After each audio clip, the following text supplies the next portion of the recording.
Kurt Moreland, continuing my tour of what's new in tools on the expo floor. I'm here with Peter, and he's got a new tool organizer here. Peter, please tell us about it. Yes, this new apron was designed to help manage the new tools that people are carrying. A lot of people have now gone to more battery stuff, so this is a spot for an impact gun. We have a spot now holder for the inline cutter or crimper.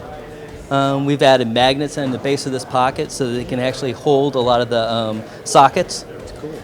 Yeah, we've actually then added another pocket for the short hot stick, and then offset the hammer loop so that people can now access it a lot easier.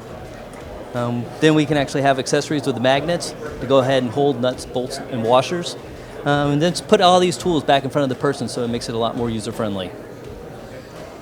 Sounds good. Thanks for being an exhibitor. It looks like you guys have put a lot of thought into this product. Yes, thank you.